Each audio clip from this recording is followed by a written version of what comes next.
What's up, everybody? It's Mr. Authentic here again with the Gridiron Collective, bringing you our Week 14 NFL free 3 picks against the spread. Last week we went 2-1. Let's see what happened last week, where we went wrong, where we went right. Our first play of the week. Last week we had the Saints versus Cowboys. We had the Saints. Unfortunately, the Cowboys took control of the game with their defense and proved that they weren't just blowing smoke. The Cowboys defense was completely motivated to win the game, and Drew Brees played awful. He threw terrible passes and looked completely uncomfortable in the pocket, standing in a crowd of redwoods where he shrunk under pressure and folded. If the Cowboys can beat the Eagles this week, I will more than likely be eating my words as far as the Cowboys not making the playoffs this year. Although it still does appear that the Seahawks are also going to be making the playoffs. So half wrong, half right, I'll take it. The Saints didn't do anything on offense, and as poorly as officiated as the game was, it really didn't matter. The Saints had every opportunity to take control of the game, and they failed to do so time and time again.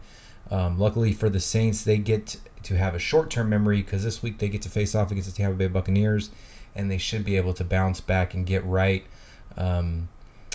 We were completely wrong on that game, and the Cowboys defense showed up. DeMarcus Lawrence had his team fired up the entire game.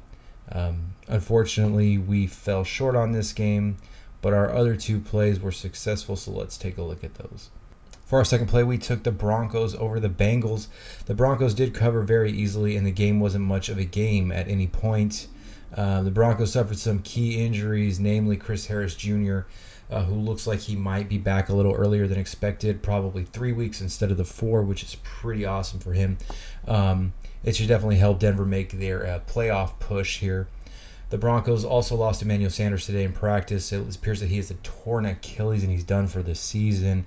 Tough break, but I will say that the young Broncos receiving core, the likes of Deshaun Hamilton and Courtland Sutton, will be taking over, and I do like what I've seen from them so far.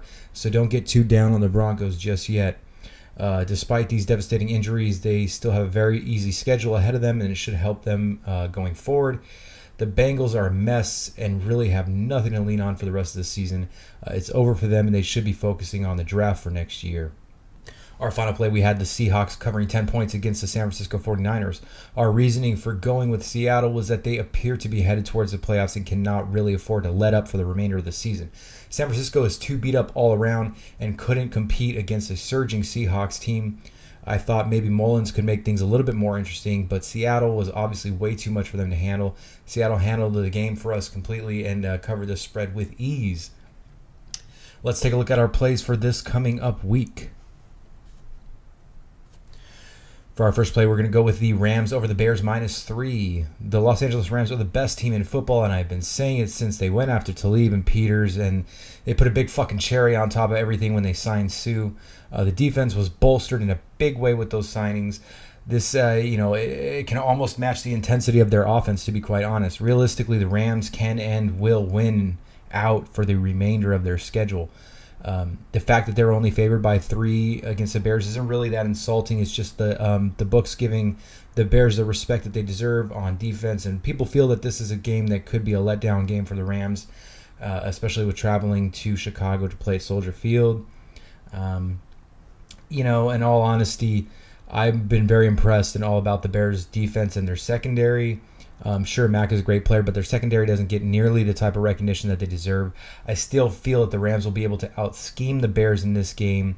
The Bears are second in the league against the run, and with an opportunistic secondary, it seems like they have what it takes to, get the turnovers and swing the tide of the game at any point for their favor. But the Bears, they really my biggest problem with them is that they have yet to face anybody that they've really been tested against as far as the ground game's concerned. Changed my mind.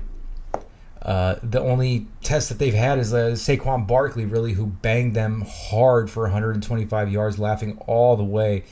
On Thanksgiving, they gave up 88 yards to LeGarrette Blount. LeGarrette Blount. The Bears team is due for a good old-fashioned pounding, and I think that they're going to get that on the ground via Todd Gurley and company. The Rams will ride Todd's wheels until they fall off and roll big in this game. Mitch might be back, but he gets to have Aaron Donald, the fucking league MVP, if I had anything to say about it. Aaron Donald gets to be breathing down his neck the entire game. So, have fun and enjoy that. It doesn't really bode well for the second-year quarterback. Rams look even better with Keed back in the lineup. They're going to get that win, and they're going to win by a little bit more than a touchdown. I think that they get the win. For our second play, we're going to go with the New Orleans Saints over the Tampa Bay Bucs -8. The New Orleans Saints are coming off that bitter loss and having a bitter taste in their mouth after getting beat by the Cowboys. I was on the wrong side of that one, as previously mentioned. I didn't think that the Cowboys defense would be able to shut down the Saints offense, but they proved me wrong and completely thrashed the Saints. It was a close game, but needless to say, the Saints were completely inept all around. We shall see if the Saints can bounce back against this terrible Bucs team that somehow is coming off of back-to-back wins. The Bucs forced a ton of turnovers against Cam, which is kind of to be expected from him. But I don't see them being able to have a repeat performance against the Saints. It's reality check time for this Bucs team that's been riding high on a win streak. The Saints are being questioned by analysts. They have to respond in this game, and they have to respond by beating the shit out of the Bucs. Divisional opponent or not, the Bucs aren't very good, and the Saints are just far more talented. Let's face it, the Bucs have gotten lucky to get the last 2 wins, and the Saints are going to win big over the Bucs by 2 or more touchdowns. Give me the Saints -8 over the Bucs. Lastly, we're going to be taking the Giants over the Redskins -3.5. New York, they have a chance to really put a damper on the playoff hopes for the Redskins.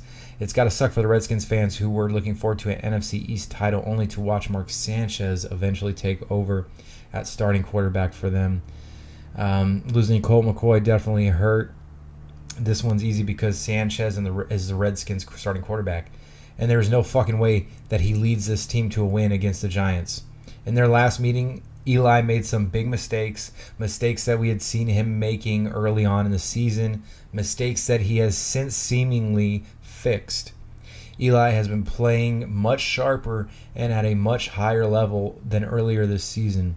I can see him controlling the ball with Barkley, effectively moving the offense downfield against the Redskins more often than not. The Giants should have no problem getting in the end zone, especially when the defense for Washington tires out. The offense only really has AP to lean on, and let's be realistic. As many yards as he may or may not put up, he will not have enough to carry this team to a win over the Giants. Look for the Giants to win easily by 10 or more. This one was quite a no-brainer as soon as Mark Sanchez was going to be taking snaps from under center. I will never put money on Mark Sanchez. He's a terrible quarterback, and he has no business being a quarterback in this league at all. Thanks, everybody, for tuning in. I am Mr. Authentic with the Gridiron Collective. Hit like, hit subscribe below if you choose to do so. You can also check out our website, and the link is in the description, as well as our Twitter account. You can find a link there as well. We will see you next week, and as always, good luck, everybody.